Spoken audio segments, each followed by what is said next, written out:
केलं जातं.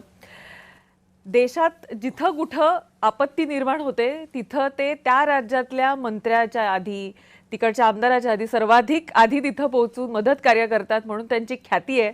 आपण ओळखलंच असेल. आपल्यासोबत गिरीश महाजन आहेत. खूप खूप स्वागत आपलं गिरीश महाजन एन्काउंटरमध्ये. खरं तर महाराष्ट्राचे सुपुत्र आणि जळगावमधून आज अनेक वर्ष तुम्ही निवडून येताय. मोठ्या थम्पिंग मेजॉरिटीनं निवडून येणं आणि खास करून त्या ठिकाणी म्हणजे सगळं आपण जे म्हणतो ना की एक सोशॉलॉजी असते, हा सगळं सोशल इंजिनिअरिंग असतं, ह्या सगळ्याला तुम्ही तडे देऊन केवळ कामाच्या जीवावर इतकी वर्ष तुम्ही येताय, लोकांमधून येताय, मोठ्या संख्येनं येताय आणि अशी व्यक्ती जळगावातून बाहेर पडते आणि देशाच्या कानाकोपऱ्यात जाऊन मदतीचा हात देत असते. जेव्हा मागे वळून बघता गिरीश महाजन कसं वाटतं? नाही, खरं आहे.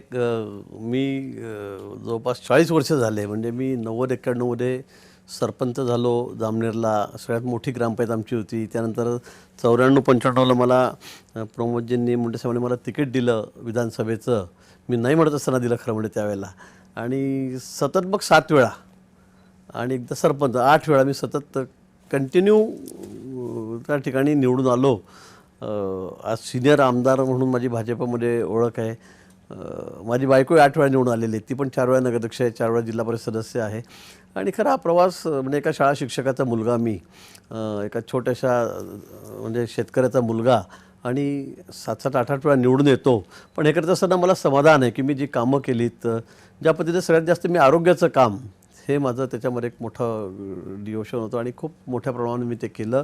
गरीब माणूस आहे, गरजू माणूस आहे, त्याला मदत करायची, त्याला हॉस्पिटलला घेऊन जायचं, त्याला मुंबईपर्यंत आणायचं, त्याची राहण्याची जेवणा खाण्याची व्यवस्था करायची, उपचारांची व्यवस्था करायची, त्याला लागणारा फंड निधी CSRमधून शासकीय योजनांमधून द्यायचा. आणि अशा खूप कामं करत करत मग मी या ठिकाणी पुढे पुढे गेलो आणि पक्षाने सुद्धा मला 3 वेळा या ठिकाणी मंत्री केलेलं आहे. आणि हे केलेलं असताना सुद्धा मग जे जे आव्हानं आलीत, जी संकटं आली, त्यांना सगळ्यांना सामोरं जाण्याचं काम मी केलं. मी तसा स्वतः एक स्पोर्ट्समन सुरुवातीपासून. पुणे विद्यापीठाचा महाराष्ट्र टीममधला मी कबड्डीचा खेळाडू, मी चांगला रेसलर, कुस्तीगीर होतो. व्हॉलीबॉलचा पुणे युनिव्हर्सिटीला मी कॅप्टन होतो. मी ऑलराऊंडर खेळाडू होतो. मैदानी गेम खेळण्यामध्ये मला खूप रस असायचा. क्रिकेट वगैरे मी कधी खेळलो नाही, पण सगळे ताकदीचे गेम, मैदानी गेम मी खेळायचो. आणि ते करत करत सगळे सवंगडी जमवत सगळा हा प्रवास माझा आता सुरू आहे. पण निश्चित या ठिकाणी आता मी 3ऱ्यांदा मंत्री झालेलो आहे. पण मला समाधान आहे. हे काम करत असताना नुसता मंत्री झालो, ऑफिसमध्ये बसलो आहे, लाल दिव्याच्या गाडीत फिरतो आहे, पोलीस प्रोटेक्शनमध्ये फिरतो आहे, असं न करता मी ज्या ज्या ठिकाणी संकट येतात, ज्या ज्या ठिकाणी आव्हान असेल, मग ते कुठे नॅशनल क्लायमेट असेल, नैसर्गिक आपत्ती असेल, कुठे मानवनिर्मित असेल, कुठे मोर्चे असतील, आंदोलनं असतील, काही असू द्या, सगळ्या ठिकाणी मी अतिशय सर्वात आधी त्या ठिकाणी पोहोचतो.